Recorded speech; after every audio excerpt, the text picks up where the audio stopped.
أعوذ بالله من الشيطان الرجيم. بسم الله الرحمن الرحيم.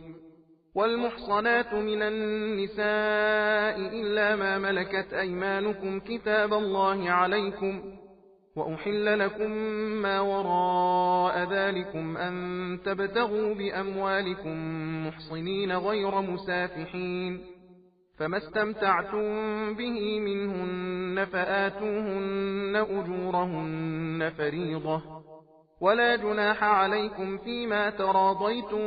به من بعد الفريضة، إن الله كان عليما حكيما. ومن لم يستطع منكم طولا أن ينكح المحصنات المؤمنات فمما ملكت أيمانكم من فتياتكم المؤمنات، والله أعلم بإيمانكم، بعضكم من بعض، فانكحوهن بإذن أهلهن وآتوهن أجورهن بالمعروف محصنات غير مسافحات ولا متخذات أخدان، فإذا أحصن فإن أتين بفاحشة فعليهن نصف ما على المحصنات من العذاب، ذلك لمن خشي العنة منكم، وأن تصبروا خير لكم، والله غفور رحيم. يريد الله ليبين لكم ويهديكم سنن الذين من قبلكم ويتوب عليكم،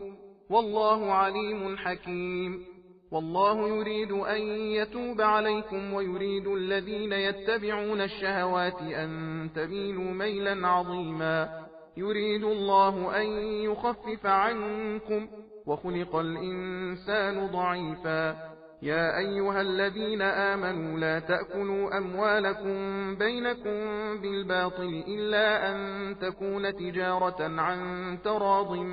منكم، ولا تقتلوا أنفسكم، إن الله كان بكم رحيما. ومن يفعل ذلك عدوانا وظلما فسوف نصليه نارا وكان ذلك على الله يسيرا. إن تجتنبوا كبائر ما تنهون عنه نكفر عنكم سيئاتكم وندخلكم مدخلا كريما. ولا تتمنوا ما فضل الله به بعضكم على بعض، للرجال نصيب مما اكتسبوا وللنساء نصيب مما اكتسبن، واسألوا الله من فضله، إن الله كان بكل شيء عليما. ولكل جعلنا موالي مما ترك الوالدان والأقربون والذين عقدت أيمانكم فآتوهم نصيبهم، إن الله كان على كل شيء شهيدا. الرجال قوامون على النساء بما فضل الله بعضهم على بعض وبما أنفقوا من أموالهم،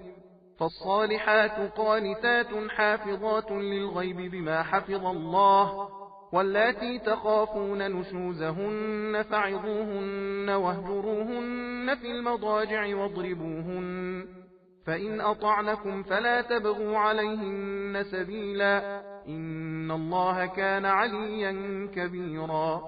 وإن خفتم شقاق بينهما فابعثوا حكما من أهله وحكما من أهلها إن يريدا إصلاحا يوفق الله بينهما، إن الله كان عليما خبيرا. واعبدوا الله ولا تشركوا به شيئا، وبالوالدين إحسانا وبذي القربى واليتامى والمساكين والجار ذي القربى والجار الجنب والصاحب بالجنب وابن السبيل وما ملكت أيمانكم، إن الله لا يحب من كان مختالا فخورا. الذين يبخلون ويأمرون الناس بالبخل ويكتمون ما آتاهم الله من فضله، وأعتدنا للكافرين عذابا مهينا. والذين ينفقون أموالهم رئاء الناس ولا يؤمنون بالله ولا باليوم الآخر، ومن يكن الشيطان له قرينا فساء قرينا. وماذا عليهم لو آمنوا بالله واليوم الآخر وأنفقوا مما رزقهم الله، وكان الله بهم عليما. إن الله لا يظلم مثقال ذرة وإن تك حسنة يضاعفها ويؤت من لدنه أجرا عظيما. فكيف إذا جئنا من كل أمة بشهيد وجئنا بك على هؤلاء شهيدا؟ يومئذ يود الذين كفروا وعصوا الرسول لو تسوى بهم الأرض ولا يكتمون الله حديثا. يا أيها الذين آمنوا لا تقربوا الصلاة وأنتم سكارى حتى تعلموا ما تقولون ولا جنبا إلا عابري سبيل حتى تغتسلوا. وإن كنتم مرضى أو على سفر أو جاء أحد منكم من الغائط أو لامستم النساء فلم تجدوا ماء فتيمموا صعيدا طيبا فامسحوا بوجوهكم وأيديكم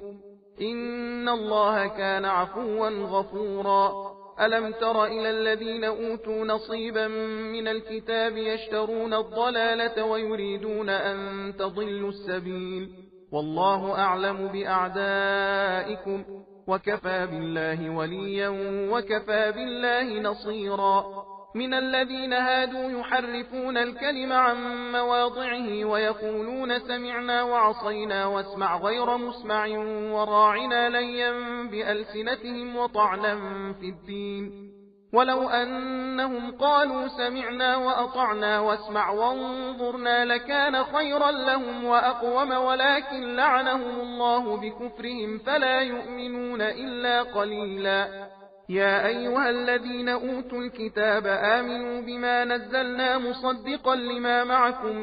من قبل أن نطمس وجوها فنردها على أدبارها أو نلعنهم كما لعنا أصحاب السبت وكان أمر الله مفعولا. إن الله لا يغفر أن يشرك به ويغفر ما دون ذلك لمن يشاء ومن يشرك بالله فقد افترى إثما عظيما. ألم تر إلى الذين يزكون أنفسهم بل الله يزكي من يشاء ولا يظلمون فتيلا. انظر كيف يفترون على الله الكذب وكفى به إثما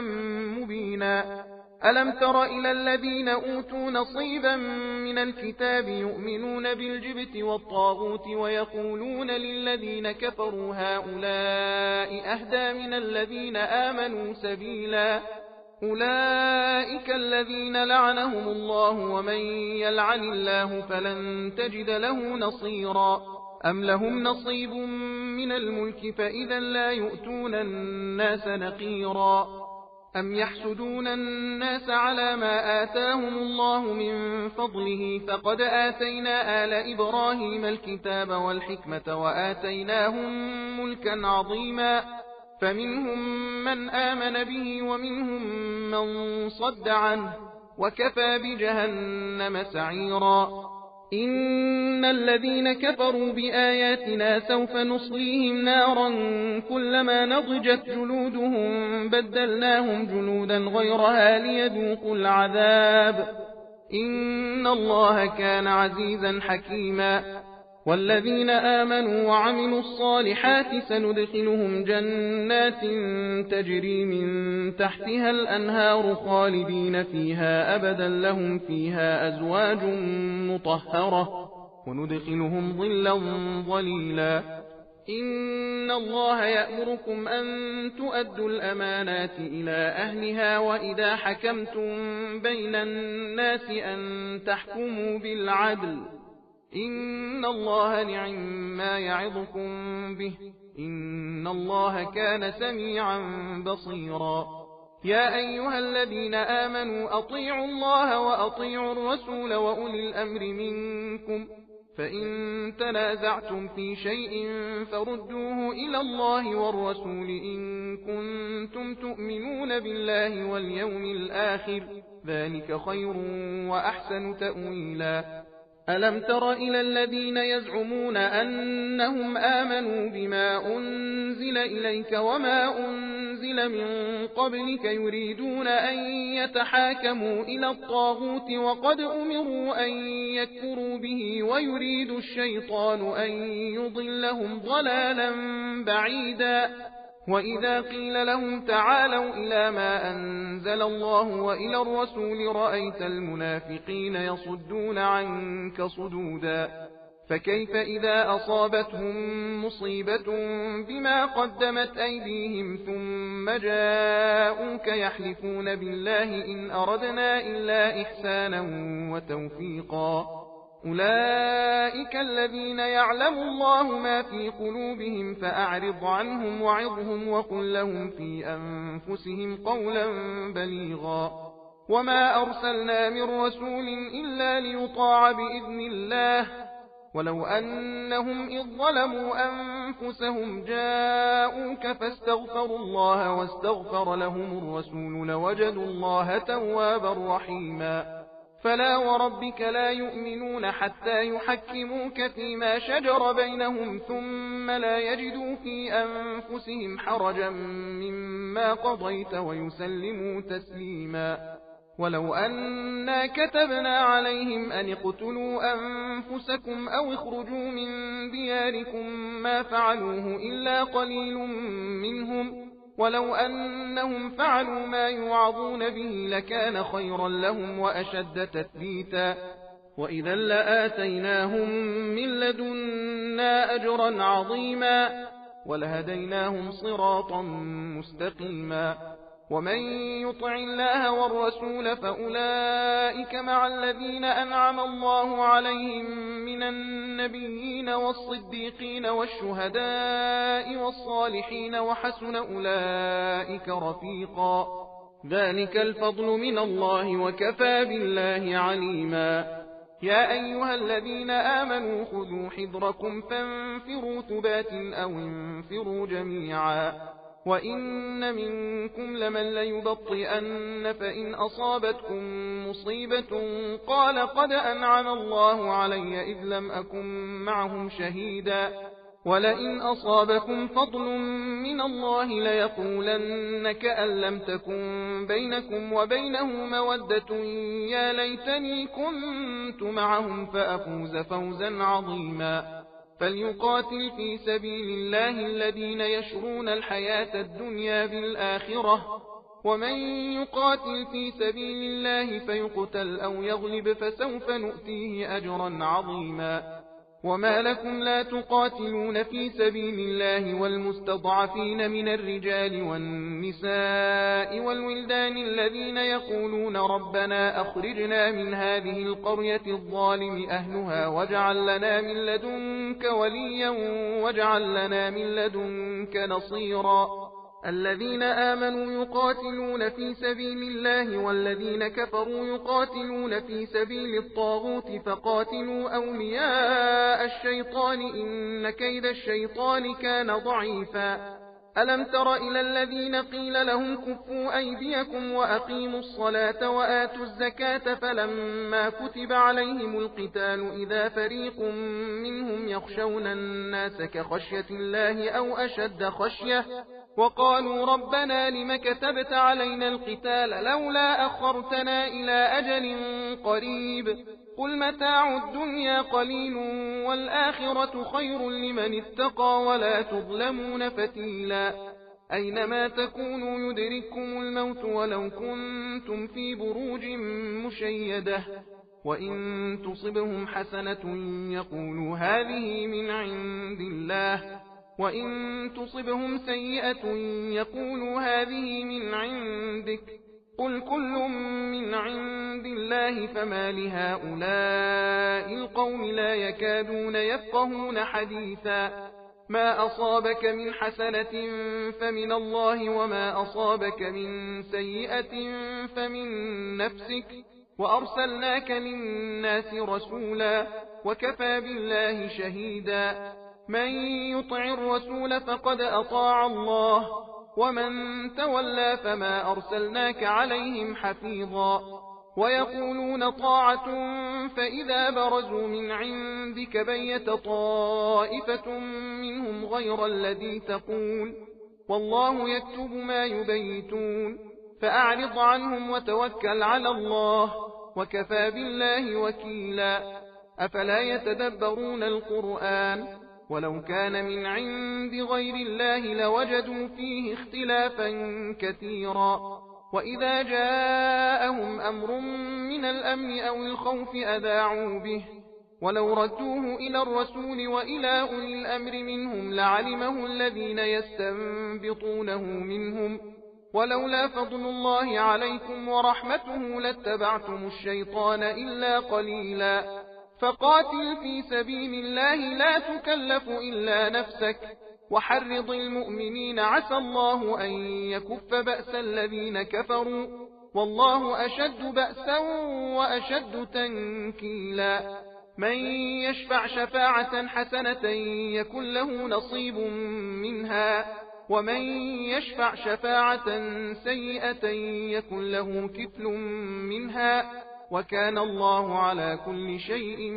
مقيتا وإذا حييتم بتحية فحيوا بأحسن منها أو ردوها إن الله كان على كل شيء حسيبا الله لا إله إلا هو ليجمعنكم إلى يوم القيامة لا ريب فيه ومن أصدق من الله حديثا فما لكم في المنافقين فئتين والله أركسهم بما كسبوا أتريدون أن تهدوا من أضل الله ومن يضلل الله فلن تجد له سبيلا ودوا لو تكفرون كما كفروا فتكونون سواء فلا تتخذوا منهم أولياء حتى يهاجروا في سبيل الله فإن تولوا فخذوهم وقتلوهم حيث وجدتموهم ولا تتخذوا منهم وليا ولا نصيرا إلا الذين يصلون إلى قوم بينكم وبينهم ميثاق أو جاءوكم حصرت صدورهم أن يقاتلوكم أو يقاتلوا قومهم ولو شاء الله لسلطهم عليكم فلقاتلوكم فإن اعتزلوكم فلم يقاتلوكم وألقوا إليكم السلم فما جعل الله لكم عليهم سبيلا ستجدون آخرين يريدون أن يأمنوكم ويأمنوا قومهم كلما ردوا إلى الفتنة أركسوا فيها فإن لم يعتزلوكم ويلقوا إليكم السلم ويكفوا أيديهم فخذوهم وقتلوهم حيث ثقفتموهم وأولئكم جعلنا لكم عليهم سلطانا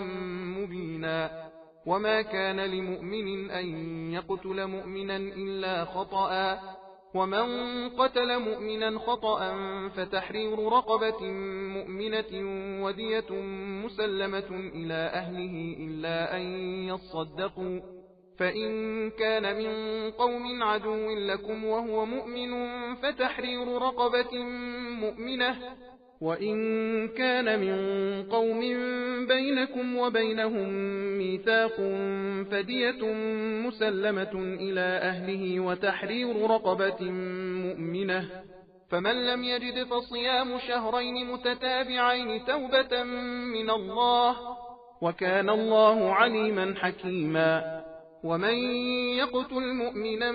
متعمدا فجزاؤه جهنم خالدا فيها وغضب الله عليه ولعنه وأعد له عذابا عظيما يا أيها الذين آمنوا إذا ضربتم في سبيل الله فتبينوا ولا تقولوا لمن ألقى إليكم السلام لست مؤمنا تبتغون عرض الحياة الدنيا فعند الله مغانم كثيرة كذلك كنتم من قبل فمن الله عليكم فتبينوا إن الله كان بما تعملون خبيرا لا يستوي القاعدون من المؤمنين غير أولي الضرر والمجاهدون في سبيل الله بأموالهم وأنفسهم فضل الله المجاهدين بأموالهم وأنفسهم على القاعدين درجة وكلا وعد الله الحسنى وفضل الله المجاهدين على القاعدين أجرا عظيما درجات منه ومغفرة ورحمة وكان الله غفورا رحيما. إن الذين توفاهم الملائكة ظالمي أنفسهم قالوا فيم كنتم؟ قالوا كنا مستضعفين في الأرض. قالوا ألم تكن أرض الله واسعة فتهاجروا فيها؟ فأولئك مأواهم جهنم وساءت مصيرا. إلا المستضعفين من الرجال والنساء والولدان لا يستطيعون حيلة ولا يهتدون سبيلا، فأولئك عسى الله أن يعفو عنهم، وكان الله عفوا غفورا. ومن يهاجر في سبيل الله يجد في الأرض مراغما كثيرا وسعة، ومن يخرج من بيته مهاجرا إلى الله ورسوله ثم يدركه الموت فقد وقع أجره على الله، وكان الله غفورا رحيما. وإذا ضربتم في الأرض فليس عليكم جناح أن تقصروا من الصلاة إن خفتم أن يفتنكم الذين كفروا، إن الكافرين كانوا لكم عدوا مبينا. وإذا كنت فيهم فأقمت لهم الصلاة فلتقم طائفة منهم معك وليأخذوا أسلحتهم، فإذا سجدوا فليكونوا من ورائكم ولتأت طائفة أخرى لم يصلوا فليصلوا معك وليأخذوا حذرهم وأسلحتهم. ود الذين كفروا لو تغفلون عن أسلحتكم وأمتعتكم فيميلون عليكم ميلة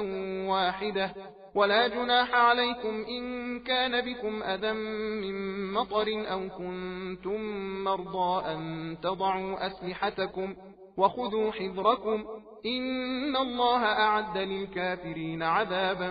مهينا. فإذا قضيتم الصلاة فاذكروا الله قياما وقعودا وعلى جنوبكم، فإذا اطمأننتم فأقيموا الصلاة، إن الصلاة كانت على المؤمنين كتابا موقوتا. ولا تهنوا في ابتغاء القوم إن تكونوا تألمون فإنهم يألمون كما تألمون وترجون من الله ما لا يرجون، وكان الله عليما حكيما. إنا أنزلنا إليك الكتاب بالحق لتحكم بين الناس بما أراك الله، ولا تكن للخائنين خصيما، واستغفر الله إن الله كان غفورا رحيما. ولا تجادل عن الذين يختانون أنفسهم، إن الله لا يحب من كان خوانا أثيما. يستخفون من الناس ولا يستخفون من الله وهو معهم إذ يبيتون ما لا يرضى من القول، وكان الله بما يعملون محيطا. ها أنتم هؤلاء جادلتم عنهم في الحياة الدنيا، فمن يجادل الله عنهم يوم القيامة أم من يكون عليهم وكيلا. ومن يعمل سوءا أو يظلم نفسه ثم يستغفر الله يجد الله غفورا رحيما. ومن يكسب إثما فإنما يكسبه على نفسه، وكان الله عليما حكيما. ومن يكسب خطيئة أو إثما ثم يرم به بريئا فقد احتمل بهتانا وإثما مبينا. ولولا فضل الله عليك ورحمته لهمت طائفة منهم أن يضلوك وما يضلون إلا أنفسهم وما يضرونك من شيء، وأنزل الله عليك الكتاب والحكمة وعلمك ما لم تكن تعلم، وكان فضل الله عليك عظيما. لا خير في كثير من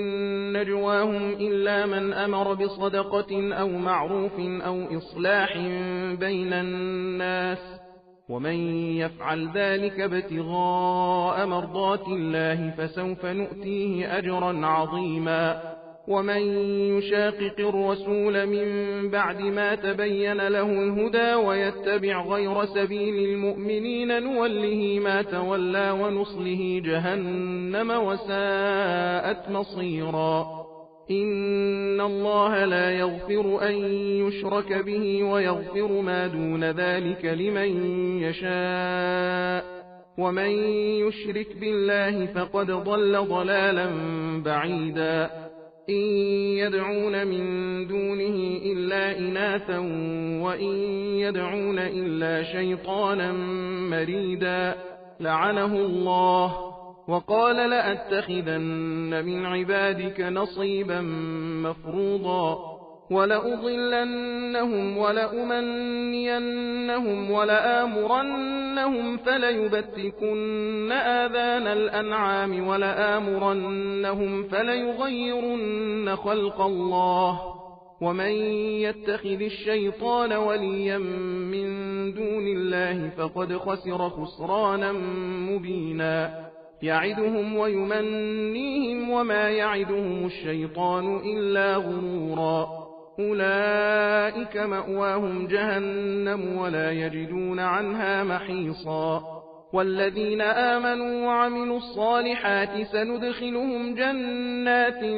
تجري من تحتها الأنهار خالدين فيها أبدا وعد الله حقا ومن أصدق من الله قيلا ليس بأمانيكم ولا أماني أهل الكتاب من يعمل سوءا يجز به ولا يجد له من دون الله وليا ولا نصيرا ومن يعمل من الصالحات من ذكر أو أنثى وهو مؤمن فأولئك يدخلون الجنة ولا يظلمون نقيرا ومن أحسن دينا ممن أسلم وجهه لله وهو محسن واتبع ملة إبراهيم حنيفا واتخذ الله إبراهيم خليلا ولله ما في السماوات وما في الأرض وكان الله بكل شيء محيطا ويستفتونك في النساء قل الله يفتيكم فيهن وما يتلى عليكم في الكتاب في يتامى النساء اللاتي لا تؤتونهن ما كتب لهن وترغبون أن تنكحوهن والمستضعفين من الولدان وأن تقوموا لليتامى بالقسط وما تفعلوا من خير فإن الله كان به عليما وإن امرأة خافت من بعلها نشوزا أو إعراضا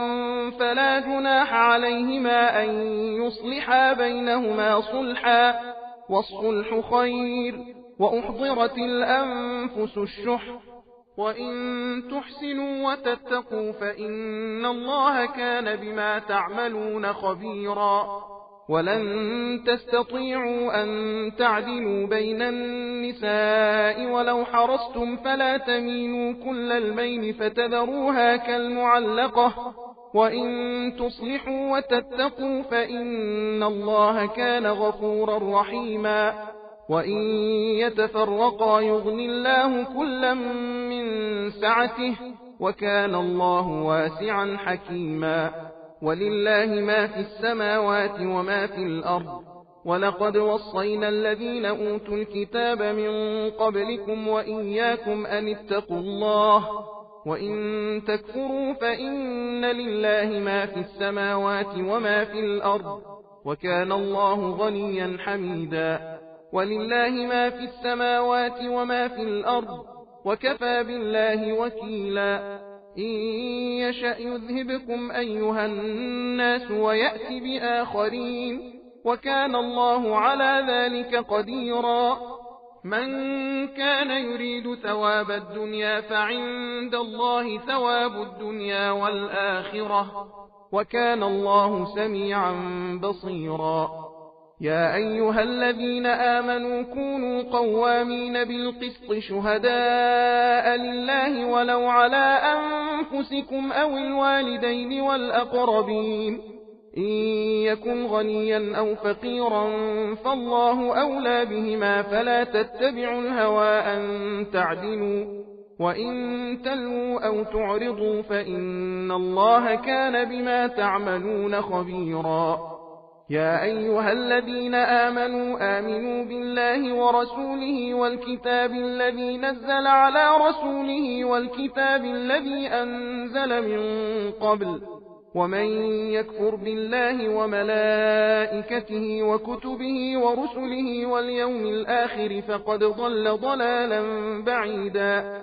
إن الذين آمنوا ثم كفروا ثم آمنوا ثم كفروا ثم ازدادوا كفرا لم يكن الله ليغفر لهم ولا ليهديهم سبيلا.